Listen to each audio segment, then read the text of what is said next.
Hello and welcome to this episode of Health in You. I am Sumi Sukanya Datta, and today's topic of discussion is breast cancer, which is now the leading form of cancer in India.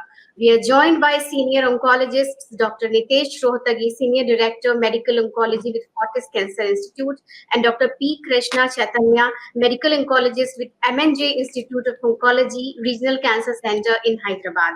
Thank you, Dr. Rohtagi and Dr. Chaitanya, for joining us in the discussion today. We'll start by asking you, Dr. Rohtagi, what could be the reasons why we are seeing so many breast cancers over the last few years? I think this is a very relevant topic because we're seeing the incidence of breast cancer rising in the cities, and we, in fact, seeing very importantly incidence of young breast cancer rising. We almost feel that we are turning to be the capital of young breast cancer, defined as breast cancer under 50s. The average age is 60 to 80 in the West, and it's seemingly much younger in India. When you put that together with the growing obesity, lack of exercise, diets very high in fat, increased alcohol uptake, and I am now getting to feel that there is a lot of genetic predisposition in the society as well. It is no wonder that women who are in fact getting pregnant later, less breastfeeding, what we call lifestyle factors, are the key reason why breast cancer is certainly rising in the metropolitan in India. Yeah, Dr. Chaitanya, will you also like to add something to it? Yeah, I totally agree with Dr. Nitish. And this urbanization, the change in the reproductive lifestyle, late childbirths, not feeding them appropriately, because this breastfeeding will help the child to thrive well, and as well as it will avoid the these risks, cancer risk in the mother. It's very important, and we have to create awareness on that also. And earlier in 2000 and all, it used to be the cervical cancer, which was more common in India because of the unhygiene reproductive practices. And now, because we have a very good vaccination for the cervical cancer, we are able to understand better the biology of the disease. And as that's the reason the cervical cancer is coming down, and now the breast cancer is even with these risk factors also it's increasing. So that the gap is increasing between the cervical cancer and the breast cancer. And to know, it's almost like 27% to 30% of the cancers in females is because of the breast cancer. And that will constitute almost like 13 to 14% when you take all the cancers in India. Right. And of course, maybe because of awareness also now, because of the increased diagnostic tools and capacity and awareness, I think we are seeing more of cases that may be partly attribute to that. But the risk factors are the most important things. Yeah. So for younger women, because Dr. Nitish also mentioned that we are seeing a lot of cases in younger women also. So lifestyle reasons are the main reasons why we see more younger women falling prey to breast cancer, is it? And of course, the genetic also, as sir also mentioned, because of the genetics. Because now earlier these testing also be very costly. Now we're able to provide them with affordable costs, and everyone is going ahead with these genetic tests, and they're asking us why I have developed. I don't have any addictions. I don't have any bad the lifestyle, but still I have a disease. So they're convinced now to go ahead with the genetic testing with easily simple steps, and that will help the person who is diagnosed with the cancer, and as well as the family. That's more important for them now. So genetic also at least 10% will have a role in developing these cancers. Yeah. But I will add that the things that are in our hand are diet and exercise. So please don't ignore that. And we're not an exercising society, as you know. Yeah, that's absolutely right. There was a WHO report also very recently, which also highlighted how Indians are very less physically active than they actually should be. But both of you also mentioned about the genetic predisposition and this genetic testing to assess who is at higher risk for developing breast cancer has been there around for quite some time now. I think more than a decade, if I'm not mistaken. So, but how has its acceptability been, and also which kind of people, women, do you think can benefit from it? Who is advised to go for these genetic testing? Okay, I'll take that first, if I may. So it's a very interesting question because you know that in India, the adaptability of anything is related to the social structure. So the Right. minute somebody comes on the net or the web and is a socialite page 3 and says, I tested myself for this and I was positive and that saved my life. Similar to Angelina Jolie in there or cervical cancer we were speaking about recently, Jade Goody in UK, you'll suddenly see an upsurge of what is certainly needed, which is if you have a family history of breast and ovarian cancer, or if you have a family history of male breast cancer, or you could argue if you have a family history of any cancer. That's the third Right. category of third. But people should get tested for hereditary breast and ovarian cancer syndrome at least. This is an elaborate science. Imagine, yes, it's been there for 10 years, but it has become better and deliverable or usable only in the last 2 3 years because of the quality of the test, because of the penetration of the test, and the comprehensive of the test. So I do think that if you have a family history of cancer of any sorts, seek genetic counselors or medical oncologist advice. And certainly if you have a breast, young breast cancer especially, ovary, male breast cancer, and somewhat prostate and pancreatic cancer, the women and men of that family should get early testing. We talk about it to doing it under 40 so that you can start early screening for breast cancer at 40 and not at 50, which is the recommended age. Yeah. So one related question, we have known for quite some time now that self-examination when it comes to breast cancer can be very helpful. And I know many women who actually starting in their 40s start doing it also. Mammography, we have been again hearing of it.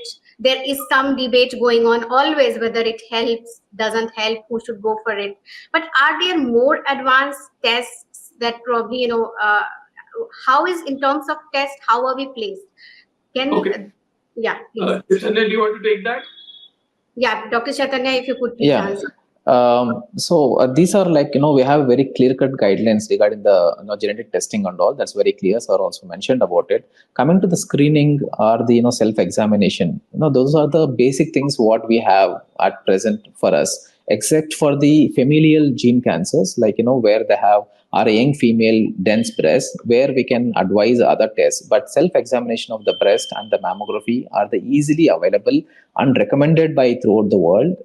That will definitely will reduce the risk of a female dying from the breast cancer, at least like 50% reduction in the risk. That is very important when you are choosing a screening test. It should pass all the challenges, and then it will be approved for a screening in a particular case. So self breast examination, at least in India, it's very helpful. And mammography, at least once in 2 years after they cross 40 years, I think it should be accepted and it should be well practiced.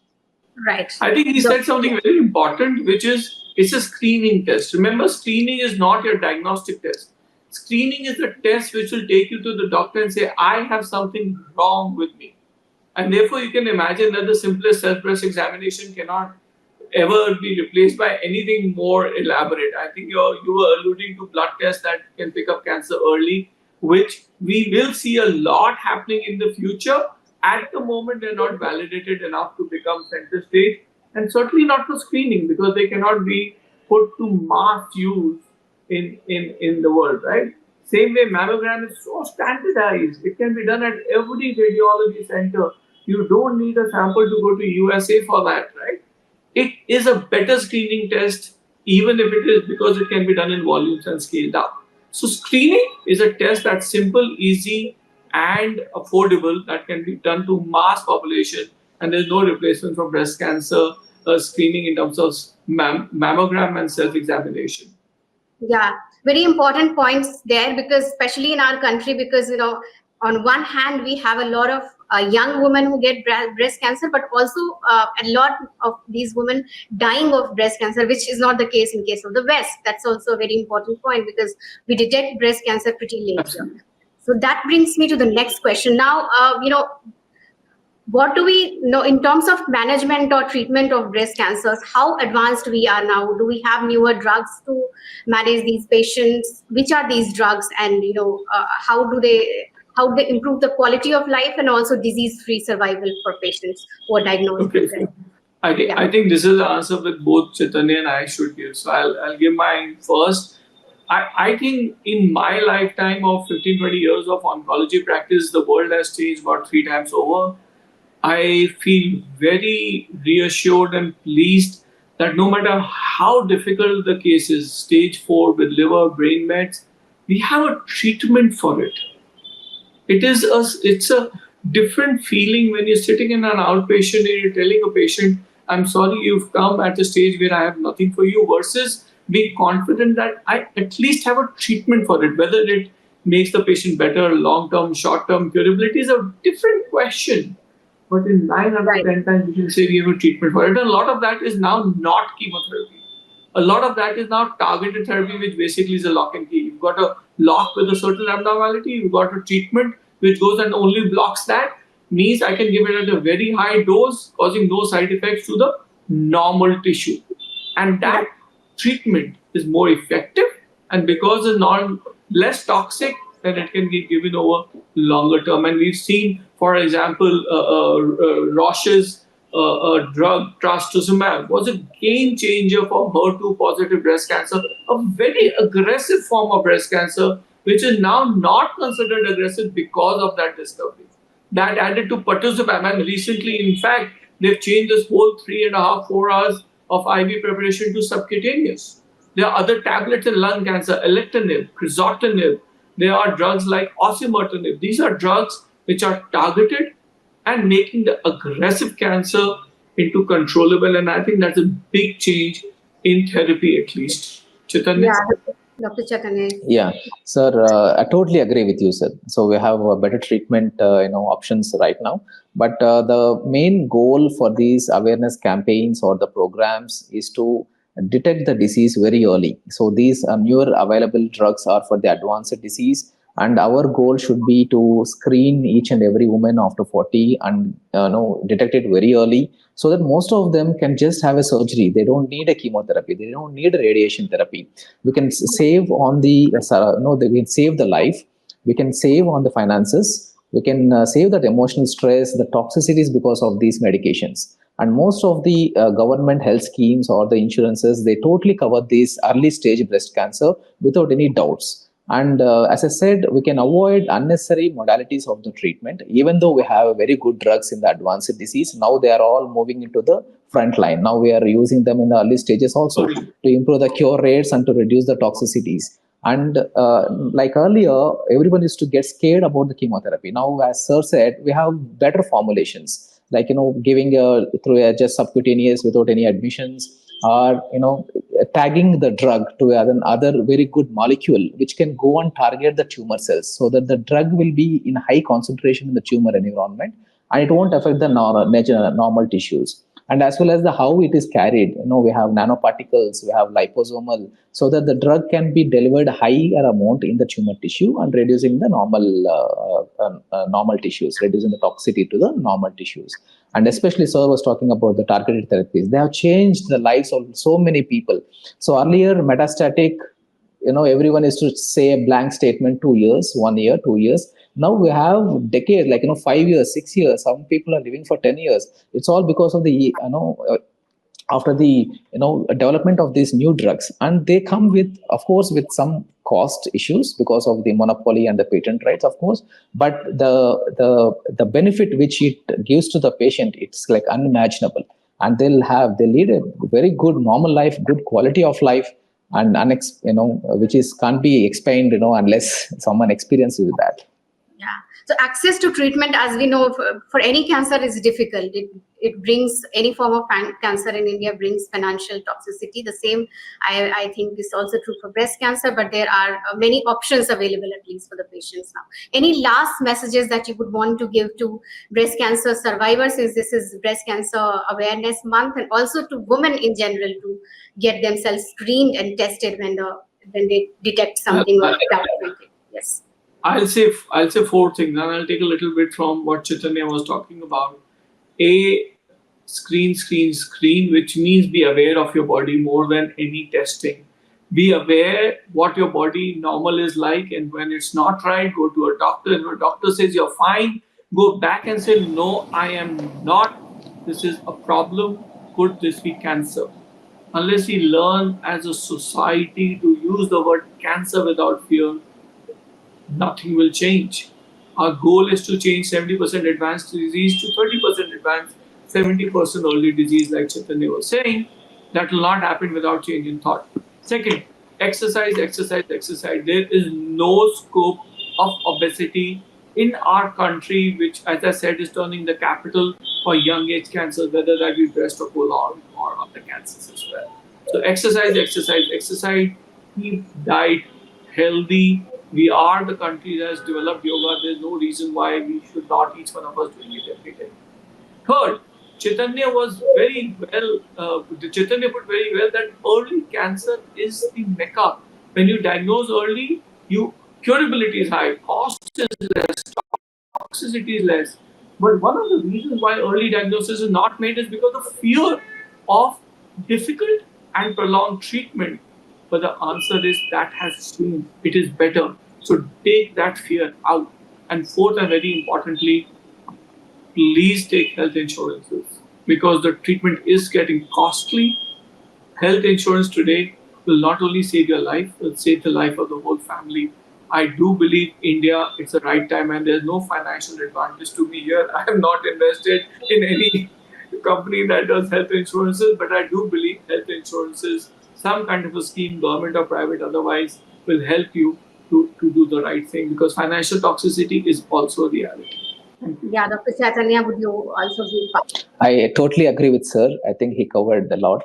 And to add to that, we should make people aware that the screening tests are not for the patients. So screening tests are for the normal people. If you're going for a screening, that means you are normal. So they shouldn't think that no, I don't have any problem. Why should I go? No, for people who don't have any problem, they only should go for the screening. If you have some symptoms and all, then we do the test for the diagnosis, that what stage it is, what treatment you need. If you're going for a screening, that assures you that you are a normal person. So that should be the attitude, and they shouldn't get scared of going for a screening. And once it is detected, we see the advantages are numerous. We can't even enumerate them.